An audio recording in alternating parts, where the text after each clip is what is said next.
In this video, we'll talk about how to analyze and measure your Amazon marketing effectiveness by looking at the Amazon review information. So we will first show you how to import Amazon review data into the Google spreadsheets and how to use this information to measure your marketing. So my guest today is Jay June from Gorilla ROI. It's a tool which connects Google spreadsheets with Amazon Seller Central information. So if you would like to try and test what is Gorilla ROI, you will find the link and a discount code below in the description of this video.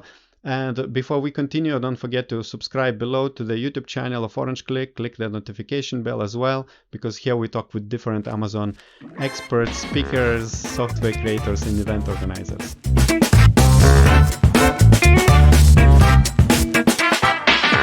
Hello, Jay. It's nice to have you here. So could you please introduce yourself and tell us what is Gorilla ROI and how does it help Amazon sellers? Hi guys, my name's Jay. I'm with Gorilla ROI. We are a Google Sheets add-on that pulls your data from Seller Central directly into Google Sheets. So rather than manually exporting and then cleaning up all the files, arranging and creating pivot tables, etc., you can just do it all automatically and supercharge your spreadsheets so that you don't have to go through all that tedious work, and you can get into actually doing the work, not working for the data. So those who are watching, you're welcome to check the links below to test and try Gorilla ROI. And today, Jay will show us how to analyze your marketing, your Amazon marketing, by looking at the data, review data in the spreadsheets. So Jay, we're ready. Okay, I've got this spreadsheet preloaded. It has all the data, and this is the type of thing that Gorilla ROI can pull in for you. So you can see how quick and easy it would be if you were able to bring in your SKUs, the images of your Amazon product, your title, rankings, category, etc. But what I want to focus on today is analyzing your reviews and then seeing how effective that is for your marketing campaigns that you are doing on Amazon. So it's easy to pretty much get reviews and ratings from pretty much every software, right?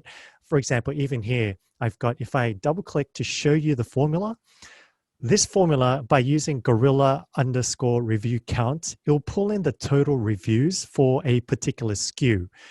So if I wanted to redo this again, by going through this one by one, getting the reviews as simple as entering this, and then depending on the version of the add-on you have, you follow the instructions one at a time. So I'm going to enter, I have my seller ID loaded into my dashboard. And then for the SKU, instead of this, let's say I want to simplify this formula, and I just want to grab the SKUs for these 4. So I'm going to press enter.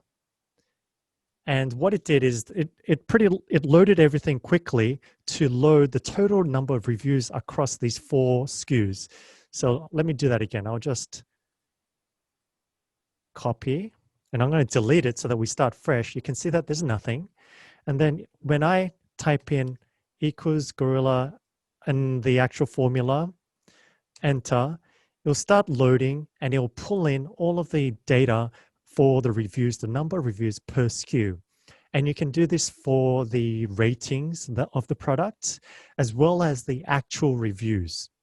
So if you want to get the actual long detail of what the title is, who wrote it, what the URL of the Amazon link is, as well as what the actual review is, you can get that. But for the purpose of this video, what we've recently come up with is, rather than just showing you the total reviews, what if you can actually filter the reviews by the specific time period where you're doing a marketing campaign? So you want to get the reviews over a 7-day period, a 14-day period, maybe this whole year, to see how this year did compared to last year. So let me switch over to the other spreadsheet I have prepared for you. Okay, so in this spreadsheet, I've got the same SKUs. I've got some extra information here. And again, this data is being pulled with Gorilla ROI. So I am getting the sales for today, yesterday, same day last week, last 14 days, and last 30 days. And rather than just isolating the data by itself. So yes, knowing the number of sales within the last 30 days is great. But what if you could get the number of reviews that came in over the last 30 days?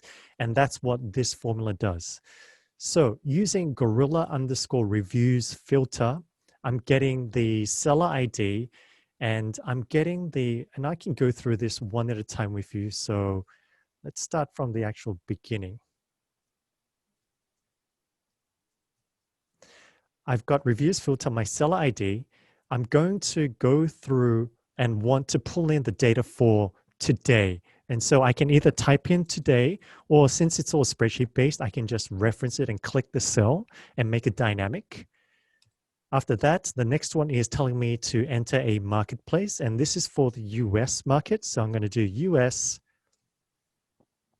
comma, and then for the SKUs, rather than just loading one SKU at a time, I'm going to just bulk load everything. So I'm going to do like this to, actually the reference cell is, my SKU list is all the way down here. I can go, if I had 100 SKUs, I could go all the way down to 100. I'm going to click comma, and right now I'm not looking for a specific star rating like a 1, 2, 3, or 4. So I just want the total reviews. So from here, I just close the formula and then I pull it. It'll start loading the information and it'll tell me, because it's today, I don't have any new reviews today so far. But let's say I want to get all of this information again. I'm going to clear this out just so that makes it easier for you to look at. And I'm going to update this formula a little bit so it locks in some references. And rather than manually typing today, I'm going to reference the actual cell so that when I drag it across, it will just update things dynamically and I won't be having to do everything manually. So update that again. And now when I try to pull in all the reviews for yesterday, same day last week, last 14 days, and last 30 days, now all the reviews come in for each of the SKUs that I have listed in my spreadsheet. Now, how do you combine this with how good your marketing campaign is? Now that you know how many sales you've done over the past 30 days, how many reviews you've received over the past 30 days, now you can break it down between, say, how many 1-star reviews you received and how many 5-star reviews you received. It's exactly the same thing again. So what I'll do is I'm going to do the same thing, but I'm going to copy this and say I want to find the number of 1-star reviews over the last 30 days.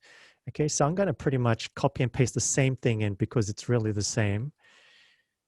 I'm going to do last 30 days, yes, same thing. And then instead, I'm going to add one extra parameter where it says stars. I'm going to enter 1 because I want to look up all the 1-star reviews.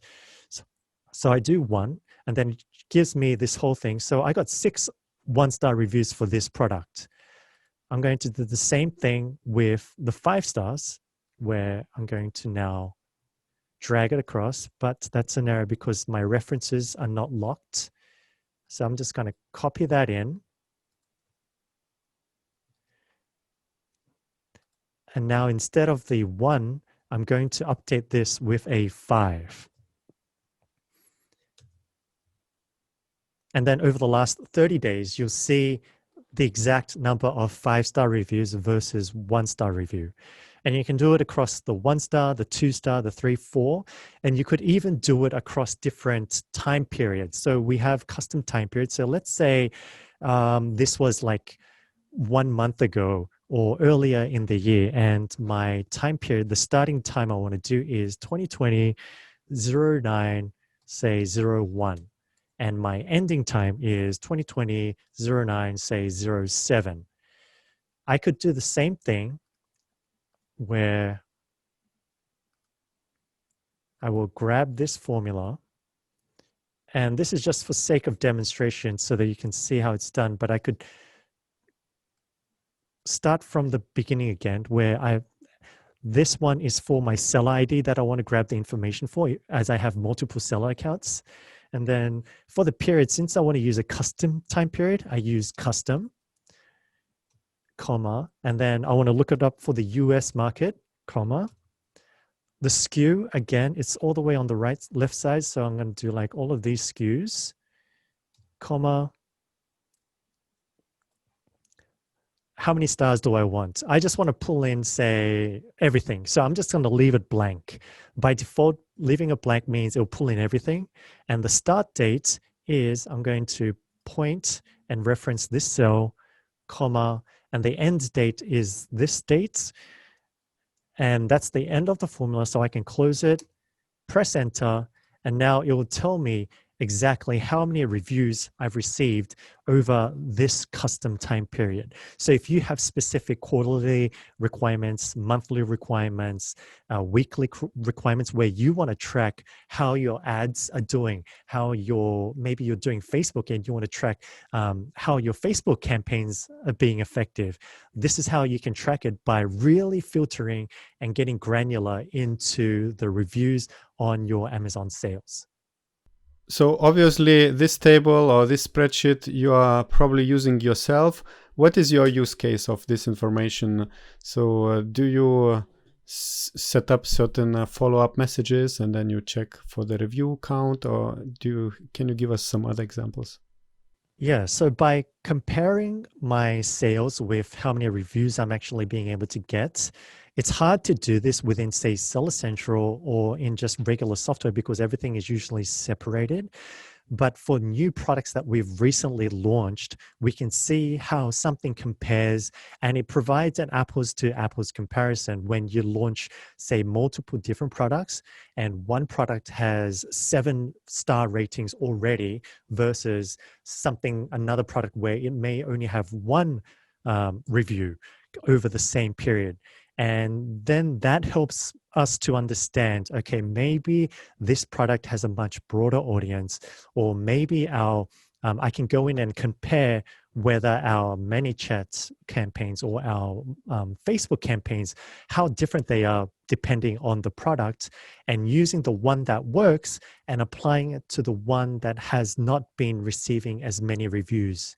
It also helps with the follow-up messages. So if there's a product where you're getting a lot of reviews, you can either double down and try to get more, or you could focus more and reanalyze the ones that are not working. So it always goes both ways when you can actually get granular data and filter by time periods. Great. Thank you very much, Jay. And those who are watching and want to try Gorilla ROI, please find the links below. Thank you, Jay, and good luck in your business. Bye-bye.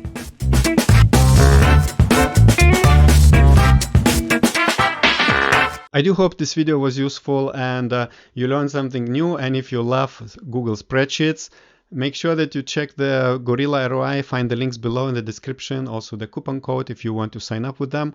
And now I suggest you watch this playlist where we have collected few more videos about Gorilla ROI. You will find a demo and a few other tips where you can learn how to use this software. Are you still here? Watch.